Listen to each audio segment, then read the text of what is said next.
अस्सलामुअलैकुम जी। क्या हाल चाल है? उम्मीद है सब ठीक ठाक हैं और खैरियत के साथ हैं। तो जी आज हमारी किचन में बन रही है शिमला मिर्च। और शिमला मिर्च में जनाब मैंने थोड़े से पोटैटोज़ और चिकन भी ऐड किया था। तो सबसे पहले बारी आती है जी कढ़ाई को गरम करने की, और चूल्हा मैंने जला दिया है। और उसके बाद अब बारी है इसमें ऑयल डालने की। तो ऑयल भी ऑलमोस्ट टेबल स्पून्स ही कहेंगे, ऑलमोस्ट 5 to 6 टेबल स्पून्स या थोड़ा इससे ज़्यादा होगा जो मैंने इसके अंदर ऑयल ऐड किया था। और 2 मीडियम साइज़ की अनियन जो है वो मैंने कट करके इसके अंदर ऐड कर दी हैं। और जी हल्का हल्का अब इसको पिंक टर्न कर लेंगे। जब ये थोड़ी सी पिंक हो जाएगी या गोल्डन होना स्टार्ट होगी तो फिर हम इसके अंदर बाकी के इंग्रेडिएंट्स जो हैं वो ऐड करना स्टार्ट करेंगे। अच्छा, ये सुबह का टाइम था और पैरेलल नाश्ता भी हमने तैयार कर लिया था। साथ ही नाश्ते से थोड़ी देर पहले जो है वो मैंने सालन की प्रिपरेशन शुरू कर दी थी। तो यहाँ पे जी अनियन हो रही है हमारी, और साथ में आंटी मेरी हेल्प करवा रही थी किचन में, क्योंकि नाश्ते में आंटी मेरी हेल्प करवाती हैं, जो आंटी मेरी हेल्पर हैं। तो यहाँ पे मैं अपना काम कर रही थी, साथ साथ आंटी जो हैं वो पेड़े वगैरह बना रही थी रोटी के लिए, और नाश्ता तैयार कराने में मेरी हेल्प कर रही थी। तो नाश्ते में हमारे घर में तो ऑमलेट डेली ऑलमोस्ट मस्ट होता है, और साथ हम अचार ज़रूर लेते हैं पराठे के। तो अगर सालन सुबह के टाइम पे हम नहीं भी खाते हैं या नहीं भी लेते, या कभी अक्सर सालन जैसे घर में नहीं भी होता, तो हमारा कोई सच इशू नहीं होता, क्योंकि हम में से कोई भी सालन का सच शौकीन ज़्यादा नहीं है नाश्ते में। तो जी यहाँ पे मैंने डाल दिया था गार्लिक का पेस्ट भी इसके अंदर, और ग्रीन चिलीज़ ऐड करने के बाद मैंने इसके अंदर 4 to 5 पीसेस जो हैं वो चिकन के ऐड कर दिए हैं। चिकन ऐड करने के साथ मैंने थोड़ा सा वाटर भी ऐड कर दिया था, क्योंकि ये फ्रोज़न चिकन था। और साथ में मैंने जो टोमेटो के 2 क्यूब्स थे वो भी ऐड कर दिए हैं। तो पानी मैंने थोड़ा सा इसलिए ऐड किया था ताकि चिकन जो है वो थोड़ा सा सॉफ्ट हो जाए और खुल जाए, क्योंकि वो जो चिकन के पीसेस थे वो आपस में जॉइन थे। तो यहाँ पे मैंने जैसे ही थोड़ा सा चिकन ऊपर से कलर चेंज करना शुरू हुआ था, तो मैंने उसके अंदर सूख मिर्च, नमक, हल्दी और थोड़ा सा गरम मसाला जो है वो ऐड करके इसका लिड जो क्लोज़ कर दिया था।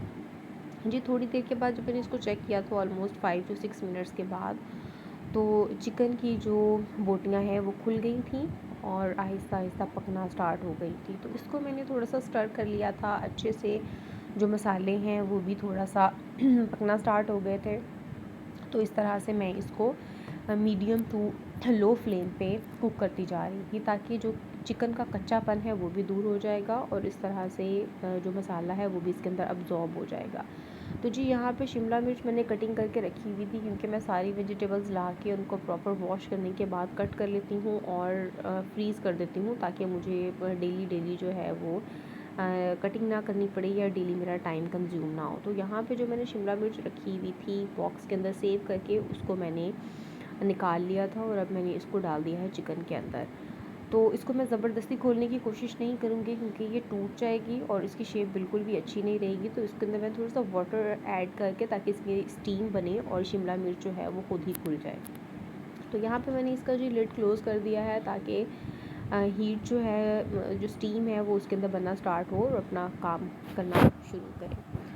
तो आप लोग बताइए कि आप लोगों के साइड पे या आप लोगों के शहर में किस तरह का मौसम है, क्योंकि हमारे शहर में तो मौसम बहुत ही अच्छा हो गया आजकल। बहुत ठंडी हवा चलती है, दिन में भी बारिश भी हो रही है, और साथ ही रात का मौसम जो है वो तो बहुत ही अमेजिंग हो जाता है।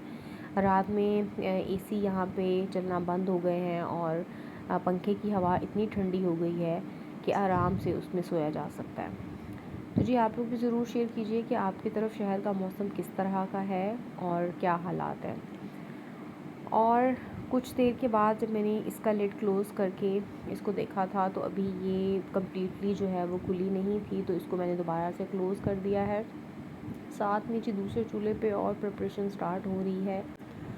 हाँ जी, तो हमारे घर में नाश्ता थोड़ा सा लेट होता है, यानी 12 बजे के बाद हम लोग नाश्ता करते हैं, क्योंकि हमारी रात में सोने की थोड़ी रूटीन, बच्चे लेट सोते हैं जिसकी वजह से सुबह लेट उठते हैं, तो उसी रूटीन से फिर हमारा नाश्ता भी रेडी हो रहा होता है। खैर जी, यहाँ पे मैंने जब लिड रिमूव किया था और उसको मैंने थोड़ा सा हिलाया था तो शिमला मिर्च जो है वो बिल्कुल खुल चुकी थी। इसको मैंने स्टर कर लिया है ताकि ये हीट के अंदर पकना स्टार्ट हो जाए और नीचे ना लगे। पानी थोड़ा सा मैंने इसके अंदर जो पहले ऐड कर दिया था उसकी वजह से इसके अंदर स्टीम बन गई थी और ये मेल्ट होना स्टार्ट हो गई थी। तो शिमला मिर्च भी जो है वो अक्सर लोग एसिडिटी की वजह से खाना पसंद नहीं करते हैं, लेकिन अगर इसको बहुत ही हल्के स्पाइसेस के साथ बनाया जाए, कुछ इस तरह से बनाया जाए कि आप इसको कभी कभी खाएं या थोड़ी कम क्वांटिटी में खाएं, तो ये इस तरह ज़्यादा प्रॉब्लम नहीं करती। यहाँ पे जी मैंने इसके अंदर थोड़ा सा अदरक का पाउडर भी एंड पे तो नहीं, अभी मैंने इसके अंदर इस स्टेज पे ऐड कर दिया था, क्योंकि जब हम मसाले के अंदर, मुझे यूँ लगता है कि अदरक का पेस्ट जब हम बिल्कुल मसाले के अंदर जब हम भुनाई कर रहे होते हैं उसमें ऐड कर देते हैं तो वो बहुत स्ट्रॉन्ग फ्लेवर देता है। खैर जी, यहाँ पे मैंने इसके बाद इसके अंदर 2 कटे हुए मीडियम साइज़ के जो आलू थे वो भी मैंने इसके अंदर डाल दिए थे, क्योंकि मेरे बच्चे खाना जो है वो आलू के साथ बहुत अच्छे से रोटी जो है वो खा लेते हैं शौक़ से।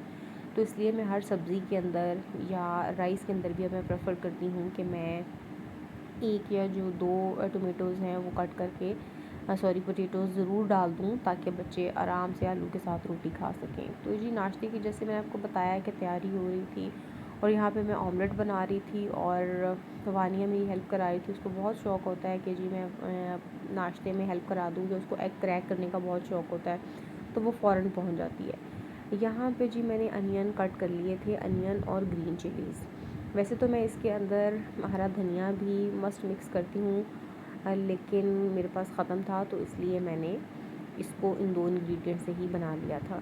यहाँ पे जी एग्स क्रैक कर रही हूँ मैं, और वानिया साथ साथ शोर मचा रही थी कि जी मिक्सिंग मैं ही करूँगी, और आप ये देख सकते हैं कि वो किस तरह से बोल को बार बार खींच रही है और फोर्क को पकड़ रही है ताकि वो मिक्सिंग कर सके। तो जी यहाँ पे मेरी लिटिल प्रिंसेस जो हैं वो मिक्सिंग कर रही हैं और मेरी हेल्प करा रही हैं, और अल्हम्दुलिल्लाह वो बहुत सारे कामों में मेरी हेल्प कराती है। अक्सर चीज़ें या काम ख़राब भी कर देती है, लेकिन अपने रूम को टाइडी करना, अपने टॉयज़ को टाइडी रखना और कम मेस करना जो है वो उसकी हैबिट्स में है अल्हम्दुलिल्लाह।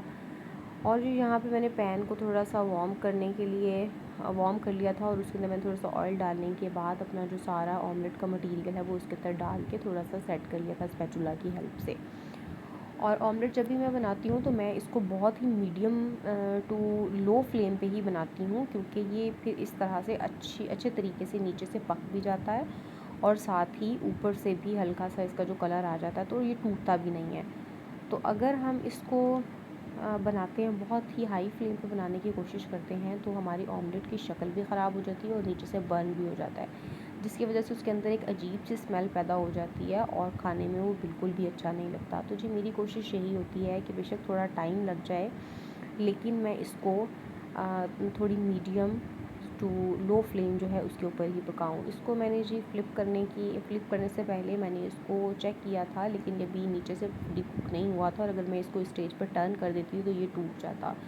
तो जो बिगनर्स हैं या जो लड़कियां भी ऑमलेट बनाने की शौकीन हैं और उनसे सही से नहीं बनता, तो उनके लिए एक बहुत अच्छी टिप ये है कि आप उस टाइम तक ऑमलेट को फ्लिप नहीं करें जब तक कि वो नीचे से कुक ना हो जाए। तो जैसे ही वो कुक होगा आप उसको इजीली टर्न कर देंगे, तो जहाँ से वो सॉफ्ट होगा वो टूट भी सकता है, जैसे कि मुझसे थोड़ा सा टूट गया था, लेकिन आप अगर उसको इंस्टेंटली सेट कर देंगे तो वो वहीं पे सेट हो जाएगा। तो आप देखिएगा कि जब मैं इसको डिश आउट करूँगी तो इसकी शेप बिल्कुल भी ख़राब नहीं हुई थी और ये बहुत अच्छे से बन गया था। हाँ, समटाइम्स ऐसा होता है कि जल्दी में मुझसे भी ऑमलेट ख़राब हो जाता है, लेकिन नॉर्मली मैं कोशिश करती हूँ कि मेरे पास जो ऑमलेट की फाइनल शेप आए वो राउंड ही रहे, क्योंकि मुझे खुद इस तरह खाने में अच्छा लगता है। मुझे टूटा हुआ ऑमलेट बिल्कुल भी अच्छा नहीं लगता, या जिसके अंदर अनियन जो है वो बार बार निकल रहे हों या इस तरह से हो। खैर जी, यहाँ पे पैरेलल मेरा जो दूसरा सालन है वो भी रेडी हो रहा है, और उसको मैंने स्टर करके देख लिया था, और चिकन जो है वो अच्छे से भुनने के बाद सॉफ्ट भी हो गया था। खैर मुझे इसके अंदर थोड़ी सी ग्रेवी चाहिए थी, मुझे इसको बिल्कुल ड्राई नहीं करना था, क्योंकि बिल्कुल ड्राई शिमला मिर्च जो है वो मुझसे तो खाई भी नहीं जाती और ना ही मुझे अच्छी लगती है, क्योंकि जब आप उसको बाइट में लेने की कोशिश करते हैं तो उसके अंदर से पानी निकलना स्टार्ट हो जाता है। तो बेहतर ये है कि आप इसके अंदर अगर थोड़ी सी ग्रेवी रखेंगे तो इसका जो फ्लेवर है वो बहुत इन्हेंस्ड रहेगा।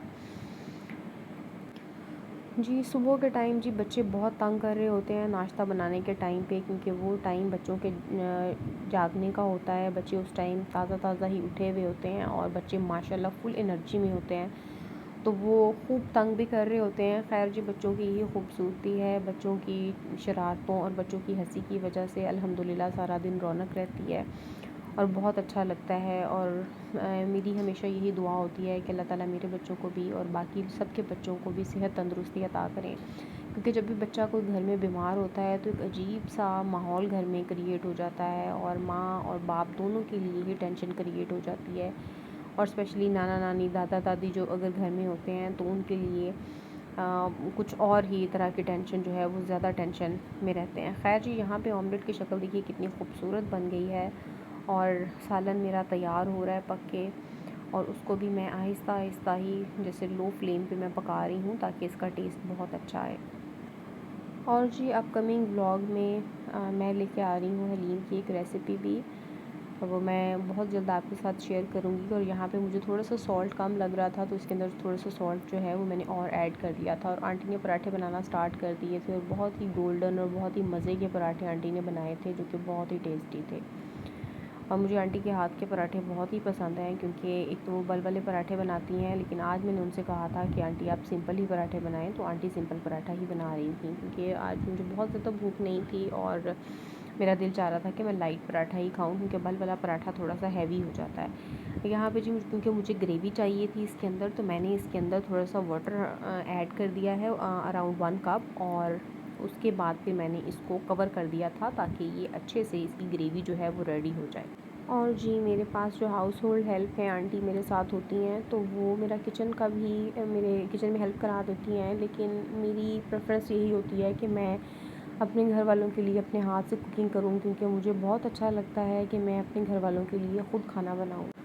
लेकिन जी कोई as such hard and fast rules नहीं हैं, जब मेरे पास टाइम नहीं भी होता तो आंटी ही कर रही होती हैं। आंटी खाना भी बना देती हैं, रोटी भी बना देती हैं, चाय भी बना देती हैं, तो इस तरह से मिलजुल के जी घर में सारा काम हो रहा होता है। और जब आपके ऊपर और बहुत सारी रिस्पॉन्सिबिलिटीज़ होती हैं, आपने घर को, बच्चों को और अपने काम को देखना होता है, तो फिर आपको हेल्प लेनी पड़ती है। और जी यहाँ पे जैसे मैंने आपके साथ शेयर किया था कि मैं मसाला एंड पे बिल्कुल कूट के डालती हूँ, जब सालन बिल्कुल तैयार हो जाता है, तो यहाँ पे मैंने ज़ीरा और खुश्क धनिया ले लिया था और उनको मैंने फ्रेशली थोड़ा मोटा मोटा दरदरा सा कूट लिया था। और उसके बाद फिर मैंने इसके अंदर एंड पे उसको ऐड कर दिया था। बिलीव करें, जो उसकी खुशबू उस टाइम पे आती है ना, वो अगर आप मसाला पीस के रख लेंगे तो उस तरह की खुशबू कभी भी नहीं आएगी। तो मेरी ये एडवाइस है आप लोगों को कि अगर आप चाहते हैं कि आपके मसाले में बहुत अच्छी खुशबू आए और वो बहुत ही यम्मी लगे खाने में, तो आप मसाला जो है वो बिल्कुल एंड पे ताज़ा ताज़ा कूट के डालिए, क्योंकि उसका अरोमा और जो फ्लेवर आता है वो कभी भी पिसे हुए मसाले से नहीं आ सकता। पिसा हुआ मसाला जो है वो मैं खाने में जब बाकी इंग्रेडिएंट्स ऐड करती हूँ तो उसमें मैं ऐड कर लेती हूँ, लेकिन एंड पे मैं ज़ीरा और जो खुश्क धनिया है वो मैं बिल्कुल एंड पे ही डालती हूँ, जिसकी वजह से उसका टेस्ट बहुत अच्छा आता है। तो जी यहाँ पे उसके बाद मैंने फ्लेम ऑफ़ कर दिया है और मैंने ये दोनों चीज़ें डालने के बाद मिक्सिंग कर ली थी और मेरी शिमला मिर्च की जो सब्ज़ी है वो तैयार हो गई थी और बहुत ही मज़े की बनी थी हल्की सी ग्रेवी के साथ। जी तो आप लोग मुझे बताइएगा कि आपको आज का व्लॉग कैसा लगा, और अगर अच्छा लगा तो प्लीज़ मेरे व्लॉग को लाइक करें और सब्सक्राइब करें मेरे चैनल को। नेक्स्ट इंशाल्लाह मैं आपके साथ हलीम की रेसिपी के साथ हाज़िर होंगी इस चैनल पे। तब तक के लिए मुझे इजाज़त दीजिए। अपना बहुत सारा ख्याल रखिएगा और देखते रहिए मेरे व्लॉग्स को। Take care, bye bye and अल्लाह हाफ़िज़।